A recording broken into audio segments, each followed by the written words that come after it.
Hi అండి. ఈరోజైతే మనం వీడియోలో వెల్లుల్లి కారం చేయబోతున్నామండి. చాలా సింపుల్‌గా మిక్సీ పట్టే పనే లేకుండా ఈజీగా అలా 2 నిమిషాల్లో చేసేసుకోవచ్చు. దీనితో పాటు ఎగ్ దోస చేయబోతున్నామండి. సింపుల్ ప్రాసెస్ ఇది కూడా. ఎక్కువ టైం అయితే పట్టదు. మన ఇష్టానికి ఎన్ని కావాలంటే అన్ని తినేసుకోవచ్చు. ముందుగా ఒక గిన్నె తీసుకునేసి ఇందులో మనకి ఎంత పిండి కావాలో అంత ఇడ్లీ పిండి వేసుకోవచ్చండి. ముందుగా రుబ్బిన పిండి అయితే బాగుంటుంది. 2 కప్స్ వేసుకున్నాను. ఇందులో తగినంత సాల్ట్ అయితే వేసేసుకోవాలి. కొద్దిగా వాటర్ పోసుకునేసి మనం దోసపిండిని ఏ విధంగా కలుపుకుంటామో ఆ విధంగా కలిపేసుకోవాలి. ఇందులో ఇడ్లీ సోడా అలాంటివి ఏమీ యాడ్ చేయాల్సిన అవసరం లేదండి. ఈ పిండిని అయితే పక్కన పెట్టేసుకుందాము.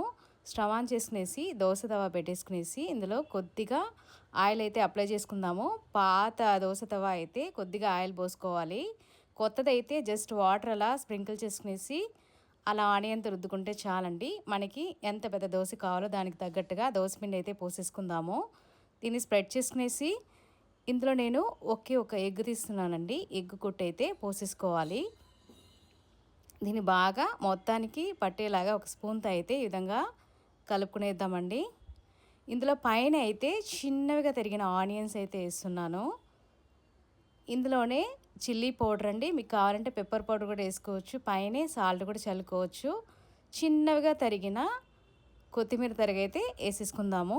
మొత్తానికి పైనే ఆయిల్ అయితే చుట్టూ పోసుకుందామండి. మూత పెట్టేసుకునేసి లో ఫ్లేమ్లోనే జస్ట్ అలా 2 మినిట్స్ మొత్తం ఉడికేలాగా చూసుకుంటే చాలు.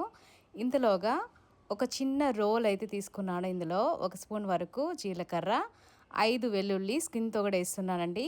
దీనికి తగినంత కొద్దిగా సాల్ట్ అయితే వేసుకోవాలి. మొత్తాన్ని అయితే బాగా మెత్తగా దంచేసుకుందామండి. దంచేసుకునేసి ఇందులోనే మనకి ఎంత కారం కావాలో దానికి తగ్గట్టుగా చిల్లీ పౌడర్ అయితే వేసేసుకుందాము. ఇది నేను కన్సీవ్గా ఉండేటప్పుడు ట్రై చేస్తానండి. కారంగా తినాలనిపించిందని ఒకసారి దోశలోకి ఇలా చేసుకున్నాను. చాలా అంటే చాలా సూపర్గా ఉండిందండి. మనం చట్నీలు అలాంటివి ఏం లేనప్పుడు ఈ విధంగా సింపుల్గా అయితే చేసుకొని అయితే దోశలోకి, ఇడ్లీలోకి దేంట్లో కన్నా తినొచ్చండి. చాలా బాగుంటుంది. దీన్ని ఒక చిన్న గిన్నెలోకి అయితే తీసుకుందాము. ఇందులో నూనె లేకపోతే నెయ్యి, నేనైతే మంచి నూనె 2 స్పూన్స్ వేస్తున్నాను. మంచి నూనె వేసుకునేసి జస్ట్ అలా స్పూన్తో మిక్స్ చేసుకునేద్దాము. అంతే అండి. చూసారా, చాలా సింపుల్గా వెల్లుల్లి కారం అయితే రెడీ అయిపోయింది. ఇంత లోపల దోశ కూడా మనకి రెడీ అయిపోయిందండి. చూసారా ఎంత సూపర్గా ఉందో. అప్పుడే తినేద్దాం అనేలాగా ఉంది చూసేదానికి. మార్నింగ్ టైంలో హడావిడి లేకుండా ఇలా సింపుల్గా అయితే బ్రేక్ఫాస్ట్ చేసేసుకోండి ఫ్రెండ్స్. మీరు ఇంట్లో ట్రై చేయండి. ఎలా కుదిరిందో కమెంట్స్ బాక్స్లో కమెంట్ చేయండి ఫ్రెండ్స్. అందరు హ్యాపీగా హెల్తీగా ఉండాలని కోరుకుంటున్నాను. Thanks for watching.